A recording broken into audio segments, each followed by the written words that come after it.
Our 12 events roundup stories this week are all from MMM Nigeria, with 10 of them happening on September 17, 2016. For our MMM Gives Back, members of our community in Nigeria visited a hospital in Niger State's Vida district. And in his Just an Opinion segment for this week, Guider Emil asked if it is possible for any government to completely shut down MMM. To all our viewers around the world, this is MNC, your Mavro News channel.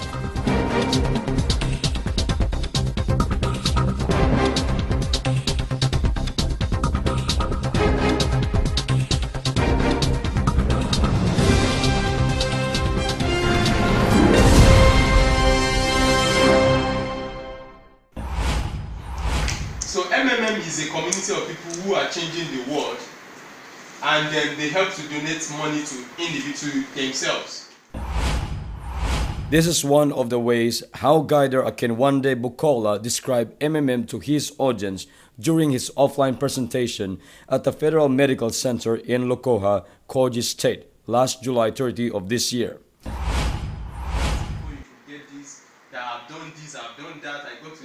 Aside from discussing the ideology, he traced also the history of MMM from its founding in Russia to its birth in Nigeria. He next described how the peer-to-peer donation exchange platform works and the benefits it offers to those who decided to register. A question and answer portion followed before the event ended. From Kogi State, we moved to Ogun State, where on August 12 of this year, Guider Oyeledi Omolara sponsored an opportunity seminar at the Fajo Hotel in Abekota, Ogun State. What is MMM? The meaning of MMM is Mavoti Mundia movement. Occasional blaring of horns on the background did not distract him as he calmly navigated through the different MMM-related topics while comfortably seated. He described MMM as a free system that aims to provide a platform of people to attain financial freedom through donation exchange. He also showed them how their donations grow as Mavro in the system and how they can get it back. He told them that this mode is a feature meant to protect the system and that it can be avoided if community members will make regular donations and also continue inviting people. Our next 10 stories shows again how active guiders are in our MMM Nigeria community as these events happen in a single day again, September 17, 2016. We start off with Guider E.J. Peters' offline presentation at the Gombe State, where more than 36 people came to hear him talk about MMM.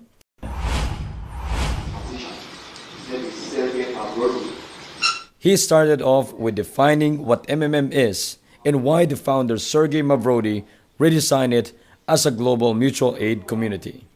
He next discussed MMM's bonuses and emphasized that the 30% Mavro growth is a reward and shall never be treated as interest gained. Guider E.G. also clearly illustrated how the provide help and get help cycle works. In between topics, clarifying questions were raised by his attendees, and Guider E.G. gladly answered them all before moving to another topic. It's a community of people providing each other financial help on the basis of gratuitousness, on the basis of reciprocity, and on the basis of benevolence. That was Guider Amadou Elijah Imiyikpa describing MMM during his offline presentation at the Royal Tropicana Hotel in Kano State last September 17 of this year.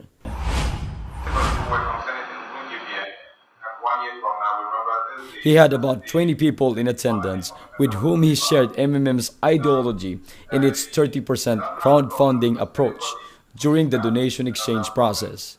He also emphasized that since MMM has no central account and does not collect the money of its participants, members are assured that their donation will not end up at the pockets of few individuals at the top. Guider Amadou taught them too about the rules and regulations of MMM Nigeria that each of them must observe if they join so they'd have a smooth life within the community. Lagos State was the busiest area of Nigeria on September 17th of this year, with 3 events happening on that state. The first of which was at Kolbin event placed in Ayobu Ipaha with Guider Gibenga Aderpasul as lead organizer. Gader Gibenga's first topic centered on the principles under which the MMM community operates. Next was its history, ideology, and the goals it had, which creating financial freedom for ordinary individuals around the globe. He also patiently enumerated to his audience what benefits and bonuses each member enjoys and how the 30% earning cycle works. Gader Gibenga entertained questions too after he talked about the risks involved and how they can safely participate in the community. Chanting, laughter, and clapping were the norm during Gader Shobawale Ganiu's opportunity event at Southern Spice and Ojodu Ikeha, also in Lagos. The occasion started in high spirits as Gader and two regular participants shared their testimonies on how the MMM community has positively affected their lives. From there, the mood became a little more serious as Gader Shobawales started introducing them to MMM's history, important facts, and how its systems functions. Almost half of the presentation that lasted for almost an hour was dedicated to topics about MMM rules, risks involved, post mode, and frequently asked questions. For Gader Shobawale, these things are the most crucial things to know in doing MMM, but most often ignored by most participants as they seem to be more focused on the bonuses and benefits. During this event, he reminded his audience a couple of times about this. Donate only, spare money. Donate only, spare money. Donate only, spare money. Don't go to the bank to go and borrow money.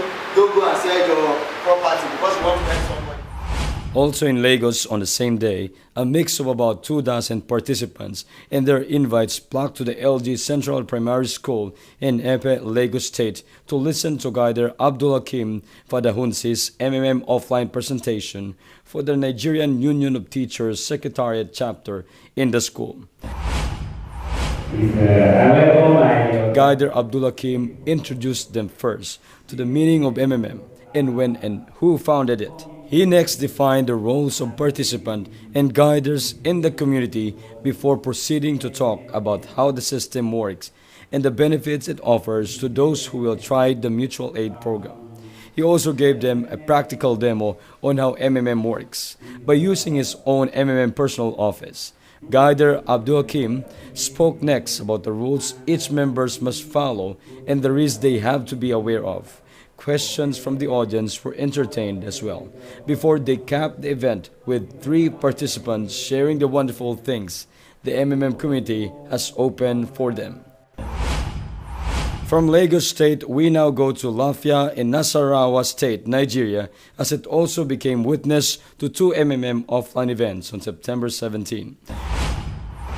Now, here is the information that we're giving to you. The first was held at a hall behind the BITC parade grounds under the supervision of Gader Philip Lirendu Yagba. He was expecting more to attend but only had 5 present at the designated hour.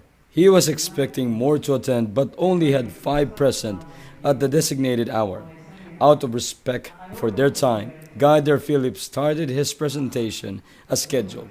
He thanked them for their presence and expressed hope that, like him, who was once also an attendee in an offline seminar, they too would take the leap of faith and experience the life-changing effects of MMM.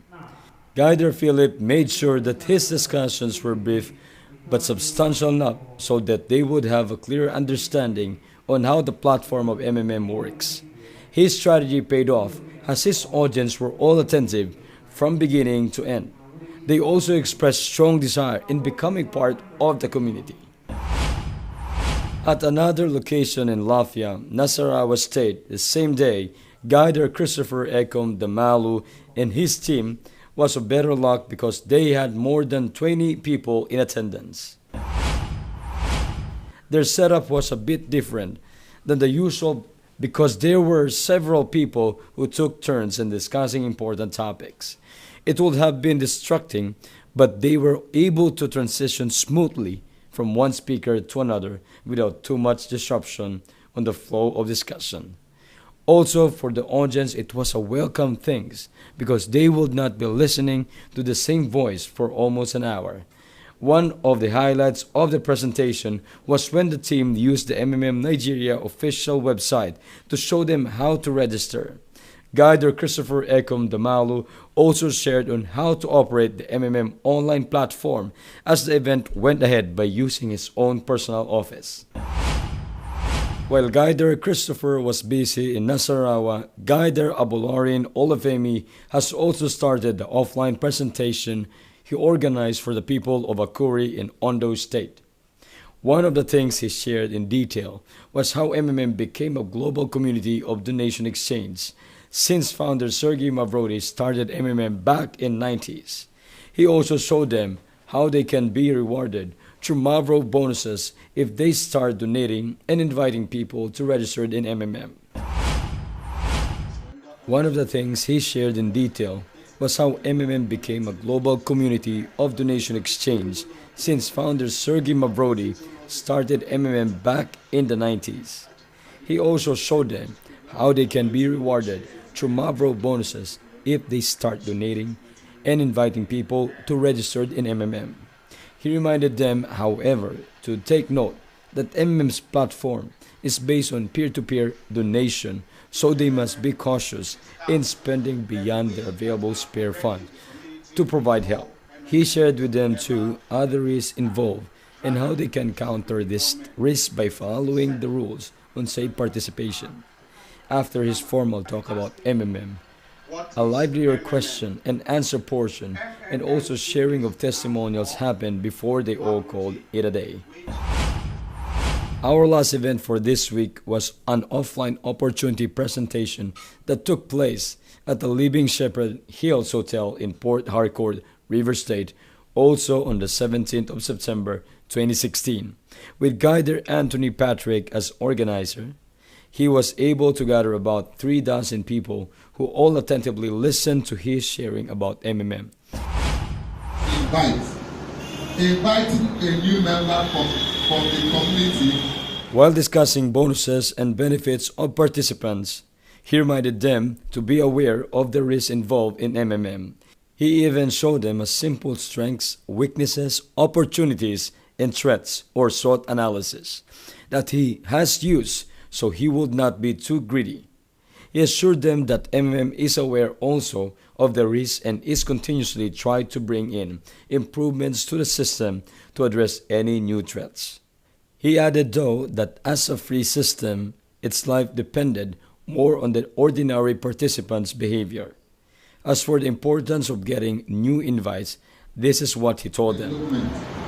When you invite a new person to join the community, you are contributing to the development of the community. Our featured team for this week is from our MMM Nigeria community, who decided to do a charity presentation at the Federal Medical Center in Bida, Niger State last October 29 of this year. Headed by Guider Joseph Femi, they brought gifts for the patients of the hospital, which included tissue papers, hand wipes, and other toiletries.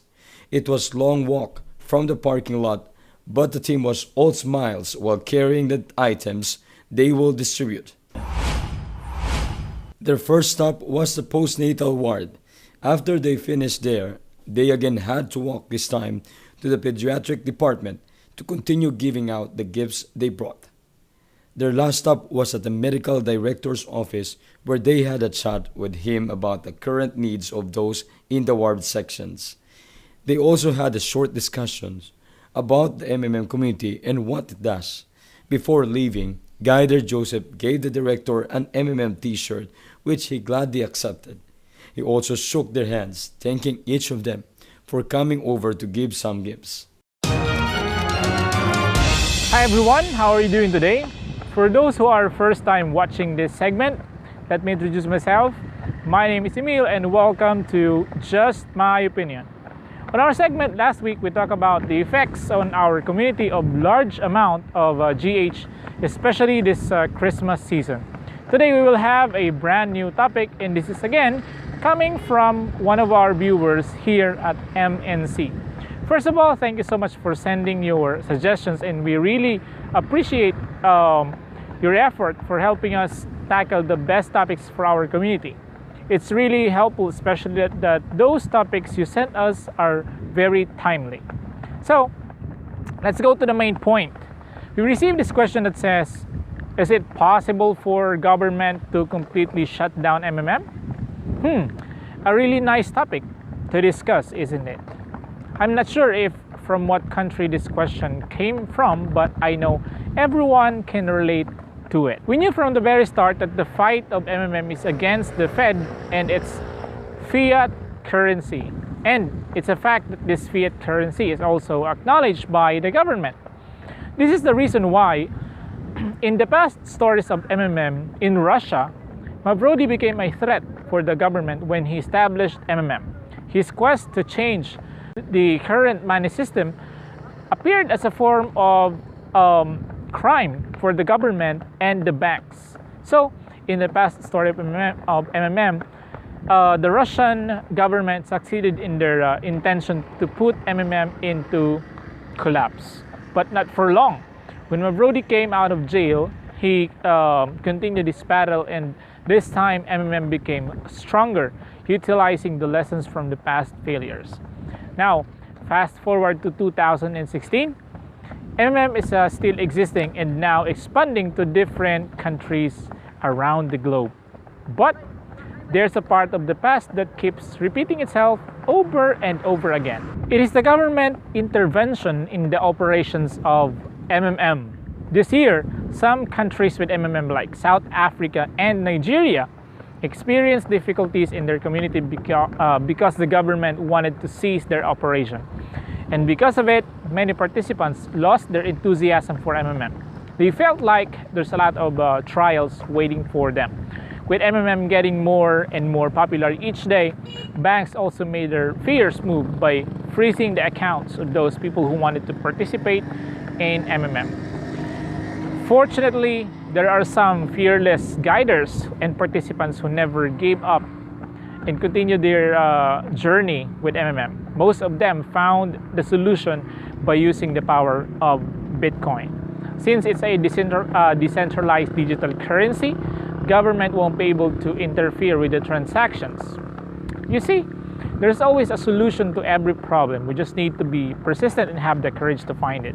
So, if I will be asked if it's possible for the government to completely shut down MMM, my answer will be a yes and a no. Yes, it is possible if participants and guiders will allow it to happen, and no if they will not, or they will do the opposite. As simple as that.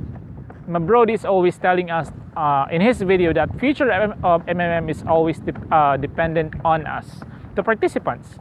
So if we wanted to stay in the next coming years, we should do our part in help on its development. Surely there will be more obstacles and challenges to face in the future, but just like what I said, in every problem, there's always a solution. You and me as a participant, we have a choice.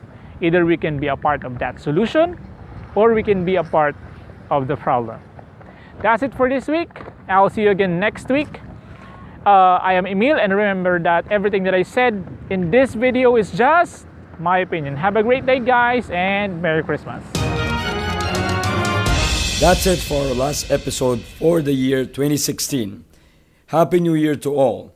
We look forward to your support again next year as we continue scouring our MMM communities around the globe for great stories to share. I am Mark, and always remember, together we change the world.